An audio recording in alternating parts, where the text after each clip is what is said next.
آج کل کے دور میں خلافت لانے کے لیے کیا کیا جا سکتا ہے؟ کیونکہ آج کل کافی زیادہ نوجوان ہیں، ان کو اگر آپ کہو نا کہ یار جہاد کی بات کرو تو وہ کہتے ہیں کہ وہ دیکھو عمران خان جہاد کر رہا ہے، ٹھیک ہے، اور کافی ایسے لوگ بھی ہیں جو بالکل منکر بن چکے ہیں، وہ جہاد کو مانتے بھی نہیں ہیں۔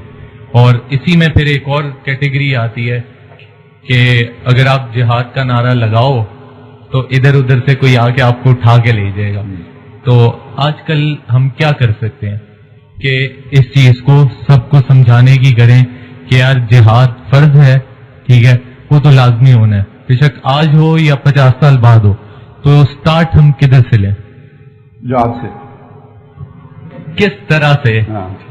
اب میں یہاں پر بیٹھ کے نعرہ لگاؤں، ٹھیک ہے، یہاں پر تو نہیں، میں آپ کو ابھی جہاد سمجھا دیتا ہوں، پھر آپ نعرہ نہیں لگائیں گے، ذرا ایک منٹ ہوتے ہیں۔ پہلی بات تو یہ سمجھ لیں کہ جہاد ایمان کا لازمی تقاضا ہے۔ اگر جہاد میں ہو تو اس کا لازمی مطلب یہ ہے کہ ایمان وہ والا حقیقی ایمان جو جنت میں لے کے جائے گا وہ نہیں ہے۔ سورہ صف میں اللہ تعالیٰ بیان کرتے ہیں هل ادلکم علی تجارۃ تنجیکم من عذاب الیم، میں تمہیں نہ بتاؤں وہ تجارت جو تمہیں دردناک عذاب سے بچائے گی۔ یعنی اب یہاں سمجھ لیں کہ گویا وہ تجارت کیے بغیر دردناک عذاب سے بچت نہیں ہے۔ ٹھیک ہو گیا؟ اس جملے کے اندر یہ مفہوم شامل ہے نا؟ چلیں، تؤمنون باللہ ورسولہ وتجاہدون فی سبیل اللہ باموالکم وانفسکم، ایمان لاؤ اللہ پر، اس کے رسول پر، اور جہاد کرو اللہ کی راہ میں اپنے مالوں اور جانوں کے ساتھ۔ یہ تجارت ہے۔ یہ کرو گے تو دردناک عذاب سے بچو گے، یہ نہیں کرو گے تو دردناک عذاب سے نہیں بچ سکتے۔ ٹھیک ہو گیا جی؟ دوسری جگہ سورہ حجرات میں فرمایا، اس کا سیاق و سباق بھی ذہن میں رکھیں کہ کچھ لوگوں نے آ کے کہا جی ہم مومن ہو گئے ہیں، ان سے کہا گیا لم تؤمنوا ولکن قولوا اسلمنا، تم ابھی مومن نہیں ہوئے ہو بلکہ یہ کہہ سکتے ہو ہم مسلمان ہوئے ہیں، ابھی ایمان تمہارے دلوں میں داخل نہیں ہوا۔ ساتھ بتایا جن کے دل میں ایمان داخل ہوتا ہے ان کا کام کیا ہوتا ہے۔ انما المؤمنون الذین آمنوا باللہ ورسولہ ثم لم یرتابوا وجاہدوا باموالہم وانفسہم فی سبیل اللہ۔ مومن تو بس وہ ہوتے ہیں کہ جب وہ اللہ اور رسول پر ایمان لائے تو پھر انہیں شک نہیں پڑا کبھی۔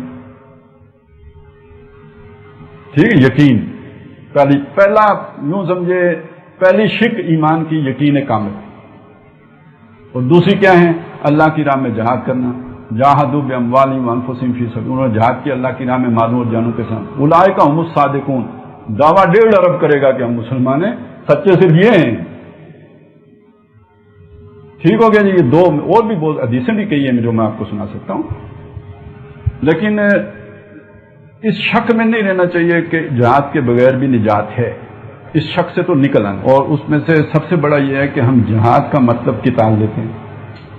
تو میں چاہتا ہوں پہلے یہ بات بھی سمجھ لیں کہ محمد رسول اللہ صلی اللہ علیہ وسلم مکے میں بھی جہاد کر رہے تھے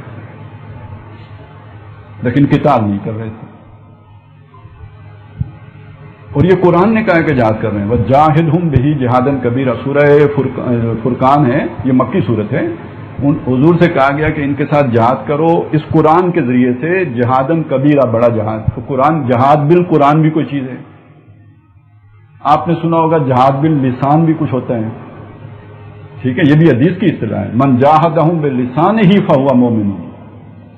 اسی طرح ایک جہاد دل کا بھی ہوتا ہے، من جاہدہم بقلبہ فہو مومن، جو ان سے جہاد کرے دل سے وہ بھی مومن ہے۔ ٹھیک ہے؟ تو اب جہاد کا مطلب سمجھ لیں۔ جہاد اصل میں اس جذبے سے پیدا ہوتا ہے جس جذبے کا نام غیرت ہے، اللہ کی غیرت۔ اللہ آپ کا محبوب ہے، آپ کے محبوب کی کوئی نہیں مانتا تو آپ کو طیش آتی ہے، جو طیش آتی ہے نا، یہ دل کا جہاد ہے۔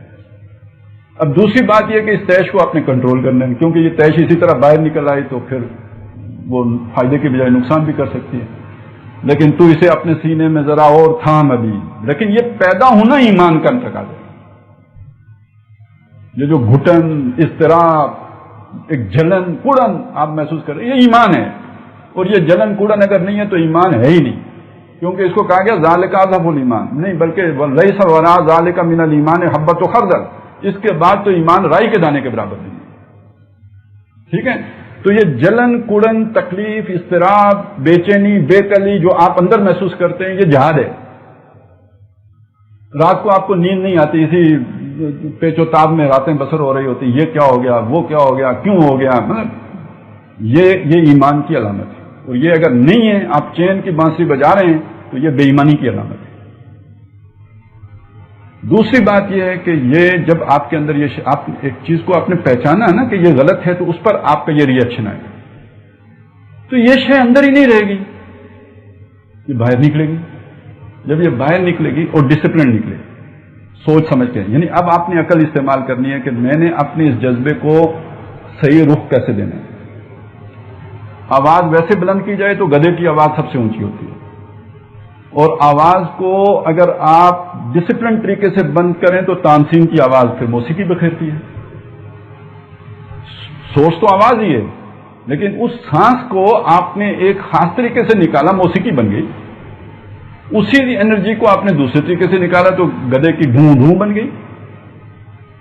اسی طرح ایک جذبہ ہے، اندھا بہرا ہے آپ کے اندر ہے، آپ ایک ری ایکشن میں ہیں، اگر اسے آپ نے یوں ہی جانے دیا تو وہ کوئی بے ڈھنگا نتیجہ نکالے گا.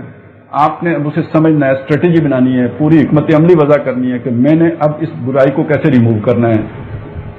اب جو بات آپ طریقے سے اور سلیقے سے کہیں گے تو یہ جہاد باللسان بھی ہے، یہ جہاد بالقرآن بھی ہے، یہ جو ہے وہ معاشرے کے ساتھ آپ کی کشاکش اور کشمکش کا آغاز بھی بنے گا. تو اس کا یہ مطلب نہیں کہ آپ نے خوبصورتی سے بات کہی ہے تو معاشرہ آپ کو معاف کر دے گا، ٹھیک ہے نا. تو اب آپ دیکھیں تو نوح علیہ السلام کی ساری زندگی اسی جہاد میں گزری ہے. قتال کا مرحلہ نوح علیہ السلام کی زندگی میں آیا ہی نہیں، ابراہیم علیہ السلام کی زندگی میں آیا ہی نہیں، موسیٰ علیہ السلام کی زندگی میں آیا تھا لیکن قوم کے انکار کرنے کی وجہ سے اس پر عمل نہیں ہو سکا. تو آپ اگر انبیاء کو، رسولوں کو، خود نبی اکرم صلی اللہ علیہ وسلم کو دیکھیں تو ایک بڑا حصہ زندگی کا وہ ہے کہ جو اس جہاد میں گزر جاتا ہے. تو اگر میں اور آپ یہ جہاد کر رہے ہیں تو ہم جہاد کر رہے ہیں. قتال کا مرحلہ وہ مانگا بھی نہیں ہے اور مانگنا چاہیے بھی نہیں، لیکن ذہناً اس کے لیے تیار رہنا چاہیے کہ جب وہ آئے تو ہم ثابت قدم رہیں. کیونکہ جب جان پہ بنتی ہے تو پھر پتہ نہیں ہوتا کہ دوڑ کب لگتی ہے. کیونکہ انسانی جبلتیں ایسی ہیں نا، دیکھیں جب کتا خطرہ محسوس کرے گا، بلی خطرہ محسوس، ان کی آوازیں بدل جاتی ہیں، ان کا سارا بیہیویئر چینج ہو جاتا ہے. یہی انسان کے ساتھ بھی ہوتا ہے. کئی لوگ ہیں جب کبھی خطرہ محسوس کرتے ہیں، جنگل میں اکیلے سفر کر رہے تھے یا کچھ تھا، تو انہوں نے جب دوڑ لگائی تو اس کے بعد ان کا ذہن معطل ہو گیا. 10 کلومیٹر کے بعد ہوش ہے میں یہاں پہ ہوں. تو یہ بات میدان جنگ میں بھی ہو سکتی ہے، ٹھیک ہے نا. اور ہو گئی غزوہ احد میں چند لمحات کے لیے صحابہ کرام کے ساتھ ہو گئی.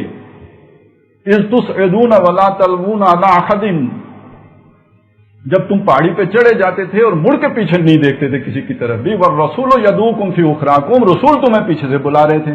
کان میں آواز ہی نہیں پڑتی ہے جب ایسی کیفیت پیدا ہوتی ہے نا، نہ اپنی آواز نکلتی ہے نہ دوسرے کی سنائی دیتی ہے. ہو گیا غزوہ حنین کے موقع پہ ہو گیا، وَيَوْمَ حُنَيْنٍ إِذْ أَعْجَبَتْكُمْ كَثْرَتُكُمْ. اور یہ قرآن نے کوٹ کر دیے یہ واقعات. تو کیوں کر دیے؟ یہ میرے ساتھ اس سے 10 گنا زیادہ امکان، 100 گنا زیادہ امکان ہے یہ بات ہو جائے،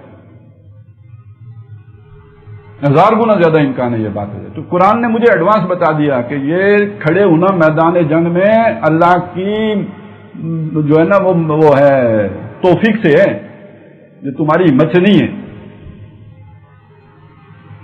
اور اللہ نے تبصرہ بھی کر دیا، وَلَقَدْ كُنْتُمْ تَمَنَّوْنَ الْمَوْتَ مِنْ قَبْلِ أَنْ تَلْقَوْهُ، تم موت کی تمنا کیا کرتے تھے اس سے پہلے جبکہ ابھی تمہاری اس سے ملاقات نہیں ہوئی تھی. فَقَدْ رَأَيْتُمُوهُ، تو دیکھ لی، وَأَنْتُمْ تَنْظُرُونَ، اور تم دیکھ رہے تھے، ٹھیک ہے نا.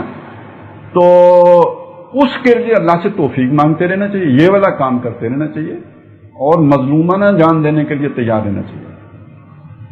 یحییٰ علیہ السلام نے جان دی، مظلومانہ دی. اور کتنے انبیاء بنی اسرائیل قتل ہو گئے مظلومانہ. حضرت عثمان نے دیے جان، مظلومانہ دیے. وہ جو جادوگر تھے جو ایمان لے آئے تھے موسیٰ علیہ السلام پر، ان کا کیا انجام ہوا وہ ہمیں نہیں معلوم، لیکن یہ کہ انہوں نے کہا ٹھیک ہے تو نے مارنا ہے تو مار، قتل کر دیا ہمیں. فقض ما انت قاض انما تقضی فی هذه الحیات الدنیا. تو جان دینے کا قرآن نے مطالبہ کیا ہے، لینے کا تو مرحلہ بہت بعد میں آتا ہے. لینے کے لیے بنیان مرصوص بننا شرط ہے. سمجھ رہے ہیں؟ بنیان مرصوص بننے کے لیے آپ کو ایک آزاد خطہ درکار ہوتا ہے. ایسی ٹیریٹری جہاں پر آپ ایک جماعت کے طور پر اپنے آپ کو، یعنی کون سی جماعت جس نے جنگ کرنی ہے، جہاں آپ کے پاس اسلحہ ہو، جہاں آپ کے پاس یعنی ٹریننگ سینٹرز ہوں، جو بھی ہوں، ایک آزاد علاقہ چاہیے آپ کو. جو اس زمانے میں دنیا کا کوئی خطہ ایسا نہیں ہے جہاں پہ جا کے آپ جیسے حضور نے بیس کیمپ مدینے کو بنا دیا تھا، ایسا آج نہیں بن سکتا. ہاں ابھی جیسے افغانستان میں صورتحال بن گئی ہے تو اگر وہ کرنا چاہیں تو وہ کر سکتے ہیں. وہ آپ کو بلانا چاہیں تو پھر صورت مختلف. ابھی انہوں نے بلایا نہیں ہے آپ کو، اور بغیر بلائے چلے کے جائیں گے، ان کا بھی راشن کھانا شروع کر دیں گے، فائدہ کوئی نہیں، نہ ان کو فائدہ نہ آپ کو فائدہ. تو جب تک یہ نہیں صورت بنتی، آپ کا جہاد یہی جہاد ہے کہ آپ نے جو برائی دیکھی اس پہ جلن، کوڑن، تکلیف، اضطراب آپ کے اندر پیدا ہوا، اور وہ صرف اندر ہی نہیں گھٹ کے رہ گیا، بلکہ یہ کہ آپ نے اس کا بہترین احسن طریقے سے اس کا اظہار بھی کیا اور کرتے رہے تا دم مرگ. تو آپ جہاد کے رستے پر ہو، اور یہ آپ کی موت بھی شہادت کی موت ہے. نبیوں کے بارے میں کہا نا، جو نبی ہیں وہ بستر پر بھی موت آتی ہے تو وہ شہید کی موت ہے. شہادت کا مطلب کیا؟ گواہی دینا. تو جب آپ اللہ کے دین کی گواہی دیتے ہوئے جاتے ہیں تو بے شک آپ بستر پر جائیں، آپ اللہ کے دین کے گواہ ہیں.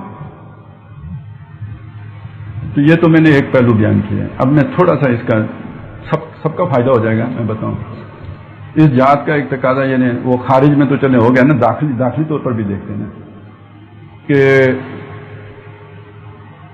ایک شادی شدہ آدمی کا تصور کریں، اس کی جاب ہے پولیس میں، کسٹم میں، آج کل تو خیر ہر محکمے میں چل جاتا ہے. پہلے یہی 2 محکمے مشہور تھے ان کاموں کے لیے، اوپر کی آمدنی کے لیے. لیکن اب تو کون سا محکمہ ہے جس میں اوپر کی آمدنی، جو سب سے مقدس ہیں ان کی اوپر کی آمدنی سب سے زیادہ ہے. تو اب دیکھیں اوپر کی آمدنی ہر جگہ پہ ہے، اور اوپر کی آمدنی کے اصول ہوتے ہیں، وہ مال غنیمت والے اصول ہوتے ہیں، یعنی اکٹھی ہوتی ہے اور پھر سب میں تقسیم ہوتی ہے. ہو سکتا ہے ایک بندے کی ڈیوٹی جنگل میں ہو لیکن وہ حصہ اس کو بھی مل جائے گا نا بھائی، ظاہر ہے اوپر کی آمدنی، نہیں تو وہ ظاہر کر دے گا، وہ بتا دے گا سب کو کہ بھائی انہیں ڈاکہ ماریا بھائی. سب کو شریک کرنا پڑتا ہے، بانٹ کے کھانی پڑتی ہے. اب اس اوپر کی آمدنی سے پھر معیار زندگی بھی بلند ہو جاتا ہے. اب آپ نے ایک مولوی صاحب کی تقریر سنی جس میں اس جہاد کا ذکر تھا. اب اوپر کی آمدنی حرام ہو گئی. مولوی صاحب نے بتایا کہ اوپر کی آمدنی حرام ہے. ویسے مولوی صاحب وہ بھی ہو سکتے ہیں کہ اپنا حصہ بیچ میں مانگ کے حلال کر لیں، لیکن یہ کہ ایک مولوی صاحب وہ ہو سکتے ہیں کہ جو کہیں کہ بھائی حرام ہے، اور آپ کو سمجھ آ گئی کہ حرام ہے، اور آپ نے طے کر لیا کہ اوپر کی آمدنی بند. تو جب اوپر کی آمدنی بند ہوگی، آپ نے جو اسٹینڈرڈ آف لائف رکھا ہوا ہے جس لیول پہ، وہ ادھر سے تو نیچے آئے گا. ہو سکتا ہے آپ کو بچے بھی اس اسکول سے نکال کے کسی سرکاری اسکول میں داخل کرنے پڑ جائیں. تنخواہ انہوں نے رکھی ہوئی کیا ہے؟ ایک پولیس والے کی کیا تنخواہ ہے؟ تھانے دار کی کیا تنخواہ؟ اب جب یہ ہوگا مجھے بتائیں، سب سے مطلب وہ ریزسٹنس جو ہے نا GHQ سے آئے گی یا کچن سے آئے گی؟ کچن سے آئے گی. اچھا کچن سے اکیلی آئے گی یا سارے الائز بھی ساتھ آئیں گے؟ سسرالی اور اس کے سسرالی، آپ کے سسرالی، یعنی وہ تو سارے کہیں گے بچے کا دماغ خراب ہو گیا، بلکہ پریشان ہو جائیں گے کہ مولوی نے بات نہیں سمجھائی، مولوی نے جادو کیا ہے. پھر وہ عامل ڈھونڈیں گے کہ بھائی ہمارے بچے کا دماغ خراب ہو گیا ہے، یہ کہتا ہے صرف حلال کھاؤں گا، اوپر کی آمدنی آج کے بعد نہیں کرائے گی، اور اس کے لیے جناب آپ کو تعویذ وغیرہ ہمیں دے دیں. یہ جہاد زیادہ مشکل ہے، ٹھیک ہے نا. یہ جہاد زیادہ مشکل ہے. اور آپ اب چلیں نبی صلی اللہ علیہ وسلم کے دور میں، اس جنگ والے جہاد سے پہلے سب کو یہ جہاد کرنا پڑا. سب کو گھر سے ریزسٹنس ملی ہے یا نہیں ملی؟ خود حضور کو ملی یا نہیں ملی؟ ابو بکر کو ملی یا نہیں ملی؟ عثمان کو ملی یا نہیں ملی؟ کون سا صحابی ہے جسے گھر سے ریزسٹنس نہ ملی؟ آج بھی آپ شریعت پر عمل کریں تو آپ کو ملے گی. اور جب آپ کو یہ مشکل لگتا ہے، اس کے مقابلے میں وزیرستان میں جا کے پھٹ جانا آسان لگتا ہے. جو کوئے یار سے نکلے تو سوئے دار چلے. وہ تو ایک ہی دفعہ جناب ایک جھلکی ہونی ہے اور بندہ اڑا پول.